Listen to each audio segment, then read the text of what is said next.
It's my great pleasure now, ladies and gentlemen, to start our conversation, introduce our first speaker, who's going to take us through a journey of nation branding performance in the context of changing geopolitical and global economic conditions. He's the head of research at Brand SA. Please put your hands together, ladies and gentlemen, for Dr. Petrus de Kock.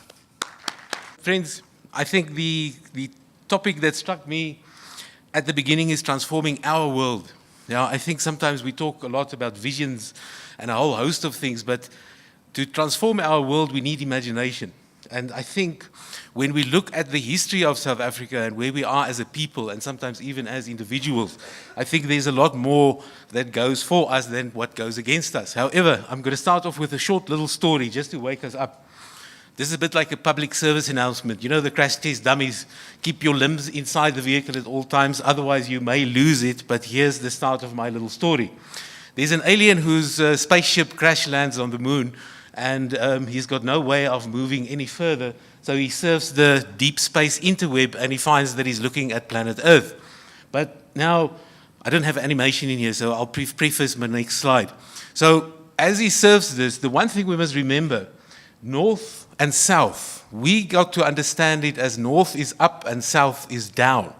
That's not the case, because one of the first things that any astronaut is taught is that there is no such thing as up or down in space. So it means north is not necessarily up and south not necessarily down.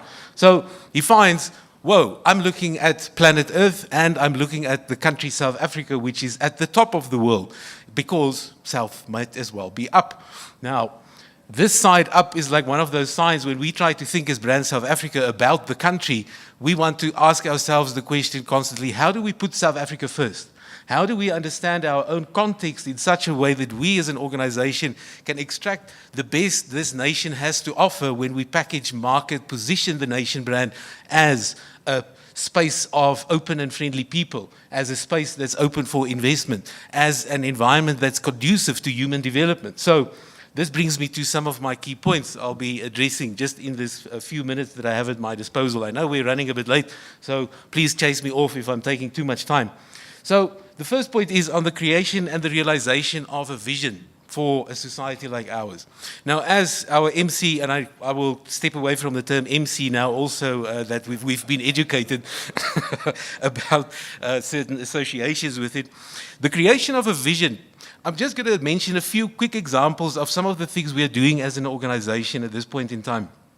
Do you know that this month and next month marks 30 years since a very significant meeting between a delegation of the ANC, at that time led by former President Mbeki, and IDASA? Some of you may remember from the 1980s and 90s, Institute for a Democratic Alternative for South Africa, led by a very open-minded, incredible man, Frederik van Zyl-Slabbert, who was a parliamentarian. In fact, he's one of the few people who actually walked out of the old parliamentary system saying, this is a total and utter waste of time. So in that meeting, what was very significant about it is that it established a dialogue. And I think that dialogue that happened in 1987 in Dakar, hosted by President Diouf and his team, played a very big role for the ANC, for Afrikaner thinkers in this country to start saying, but we need another way. So the creation of that vision ultimately for the society, I think, has its roots for us in a society that's capable of engaging with each other, number one, in a dialogue for change. And in that process, we need imagination. In fact, we've been doing quite a bit on this issue of Dakar 1987. Next month, we're going to be sending a big team working with the embassy in Dakar, where there's a phenomenal thing that's going to happen, a twinning of Gorée Island and Robben Island.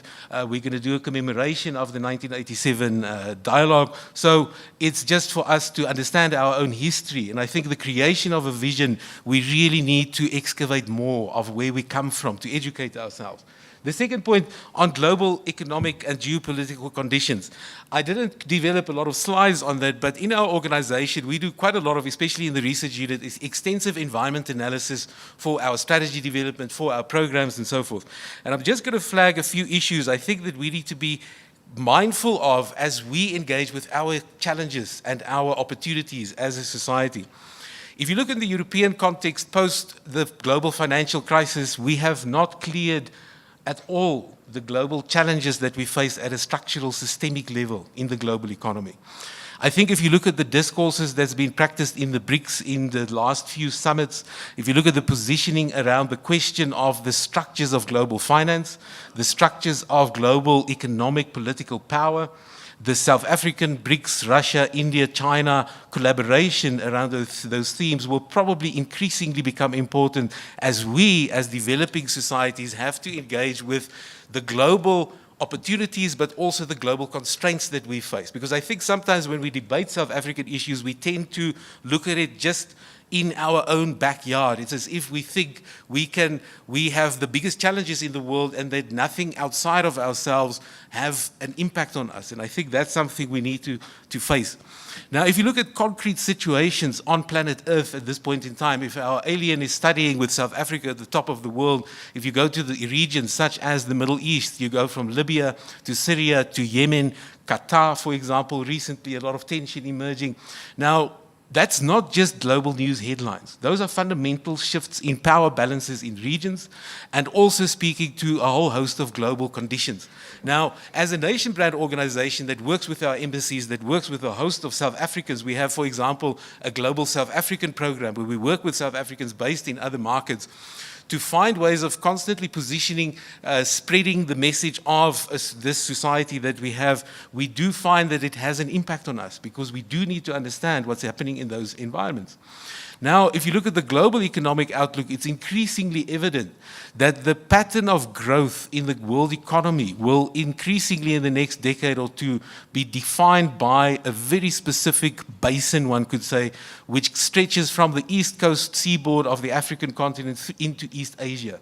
If you look at the outlook for East Asia, it is actually quite phenomenal. In a world economy that's still spluttering at certain levels, developed markets still being confronted with things like a Trump and isolationism, with Brexit and the breaking up of a certain logic of European macro governance in the last several decades. So at the global level, that means we have probably a lot more opportunities as a nation than what we actually realize, because regardless of those global challenges, we maintain very healthy and a very diverse set of international relations. And there we need to give credit to Dirko and the missions that we run.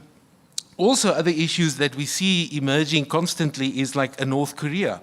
It doesn't impact on us directly, however, positioning in that region is directly impacted on by the security circumstances. Suddenly, in the last 6 months, we've got Islamic State emerging in the Philippines, of all places, suddenly, out of the blue. Now, those kind of dynamics, as I keep on emphasizing, may not direct us directly as a country or as an organization in our strategy. However, when we think of South Africa, we must remember we have a very unique context here. The balance of understanding of religious diversity and difference, the basis in our constitution for openness and acceptance of that difference is very unique in a world where conflicts are increasingly defined by what? By identity. By religious identity, not even between religions, even within religions. One interpretation of a religion goes to war with another because of a mentality, a way of looking at the world. So I think that is very unique part of this vision of who we are and what we are trying to create. So those are just a few thoughts on the broader context. So now I'm just going to take you through a few examples of some of the work that we do on nation brand performance. Now, before I go in there, let me just take a step back, because we cannot always assume that, the nation brand is not a commonly used or understood concept. It's a concept that started emerging in the 1990s after the Cold War, because increasingly countries are also seen as brands. Your visibility, your top-of-mind awareness of a country is very much shaped by the perception that people have or the image that's called to their minds when they're confronted with the name South Africa or with the city name Johannesburg or with Polokwane in Limpopo or wherever you go. So the nation brand then is for us a construct. We look at it from the Limpopo River to the Cape Point, from the Indian Ocean to the Atlantic Ocean, a population of 54 million people, a hugely diverse economy, a very diverse and open society, I think, at many levels. So those are just some of the scratching the surface, of understanding then what it is that we then draw on to create a competitive or compelling image or nation brand reputation for the country. Now, let me just rewind. I skipped one here. Oh no, that's fine. There's three realms of governance that we look at when we look at the broader reputation of the country. One thing that plays a huge role in shaping the nation brand is its international activity. Now, for example, if you look at South Africa's economic profile on the African continent, it varies by year, but typically South Africa could be the third, fourth, or fifth largest source of foreign direct investment in the whole African economy, which is hugely significant for us from a nation brand profile point of view, and also from the future perspective of our linkage to the African economy, which is embedded in the National Development Plan. There's a whole chapter devoted to intra-African trade, for example, because we realize our country has natural geographical constraints. We have, that's basic economics. So for us to advance our societal development, we really need to look very deeply at how are we viewed globally, what is the role that we play, and ultimately, how do we harness that for human development inside the country. This is not very visible, but this is the preamble of our Constitution. So once again, if we want to talk vision, if we want to talk why do we do what we do, then in my mind, these are our marching orders. When we talk Vision 2030, when we talk about our own orientation as individuals to each other, and ultimately to the bigger picture of the nation brand. Then, I know I'm not going to bore you with too much numbers, but I'm just going to show you some of the things that we look at then. We look at a lot of sources that we don't have any control over that gives us a kind of a feedback on how we perform as a nation in certain areas. Now, for example, World Economic Forum on institutions, we rank 40th in the world, which is not a bad ranking at all. It puts us in the top third, one would say, of governance on the planet. And a very interesting one is the Open Budget Index. There you see, for example, we rank third in the world in the Open Budget Index. Now, what does that measure? It measures government transparency at two ends of the governance system. At planning stage, what are your budgets? What's your plans as public entities? As a province, Limpopo, what is your strategy? How do you bring that to life through your budgets and your execution? And then the accountability end. Every 3 months, our team has to fly down to Parliament to report back to whom? To the Parliament Portfolio Committee, to say, this was our plan, this was the budget, this is how the money was spent, and this is what we achieved in the name of public execution. So the Open Budget Index then shows that South Africa has a hugely transparent system. And that has very interesting implications for who we are and the kind of values, the extreme high value of that we attach to transparency in governance. Then you look at the Ibrahim Index of African Governance, a very important instrument on the continent where we rank 6th on the continent currently. There's some areas of challenge that we do begin to see in here, particularly around the area of safety and rule of law. This is not a state secret. We do know we have challenges in our society on crime. We've got a whole host of challenges that's become very evident in the last few weeks and months, violence against women and children. Now, here's the very interesting question we must ask ourselves. When we engage with such issues and we step back and we ask Vision 2030, we ask human development, what then are we doing as individuals, communities, institutions, and as a society to engage with those problems? Human development, there's a very interesting picture in South Africa post-94 where we've been making a quite strong steps, improvements in human development. At the end of life expectancy, we rank 116th currently in the UNDP, Human Development Index. Now, what's interesting about the UNDP, several times they've acknowledged that the increase in life expectancy in South Africa is a result of our public health intervention on HIV, rollout of ARVs, our fight against TB, communicable diseases. So we're not where we want to be. However, there's definitely strides being made to that. Now, this is also, once again, directly linked to the NDP and Vision 2030, because the ultimate goal of the NDP, Vision 2030, is human development and increasingly improving the fate of our society. Then you get to WEF also, we track a lot of where we rank 47th on competitiveness. By the way, last year we make a very healthy jump in our improvement on competitiveness. Also, we look at World Bank Ease of Doing Business, where we rank 74th in the world.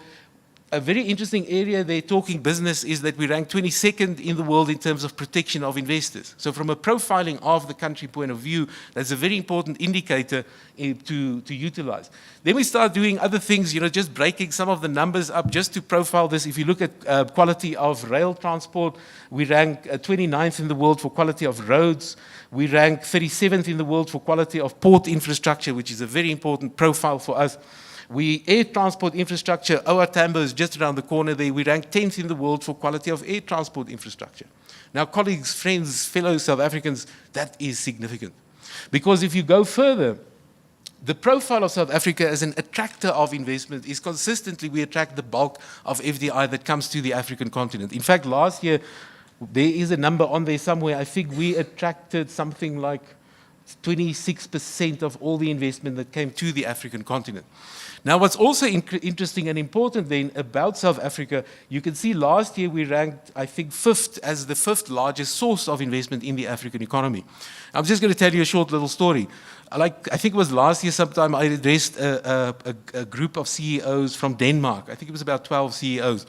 And when I came to these indicators, their eyes started widening because then they started realizing, hang on, you're not dealing just with an economy that wants to attract investment in. You're dealing in an economy that has the capital, it has the stock market, it has the human, hard and soft infrastructure, it has the companies that can globalize. That's very significant. Because that means you are actually in a very dynamic market, not just for inbound investment, but as a catalyst for your work in the region. So we utilize that space a lot in Brand South Africa to profile South Africa's capabilities. Then A.T. Kearney, I think about 2 months ago, A.T. Kearney, the Foreign Direct Investment Confidence Index came out where we re-enter the top 25 list of investable markets in the world. This is based on a big global opinion survey of business executives. So this is a very nice sign of confidence in South Africa as an investment destination. Then just broader other things, contextual, we make up about 68% of the SADC GDP. And just lastly, on the broader picture of the country, from a capability point of view, when you look at the World Bank Logistics Performance Index, 2014 we ranked 34th in the world, and then by 2016 we jumped to number 20.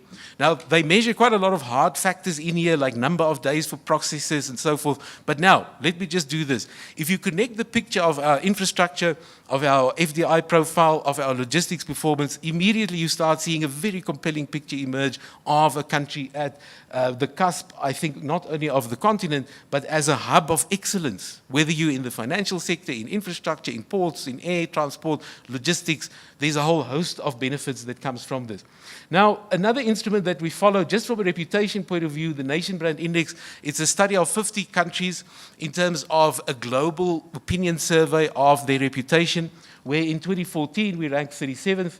It goes down 2015 to 38th, but then we recover quite a bit last year to 35 out of the 50 nations. But just briefly there, what we do with this kind of data, it gives us insight into 20 markets where the study is conducted. So we have a bit of insight into the opinion in those markets on South Africa from a reputation point of view. And this is my last segment. I'm nearly done.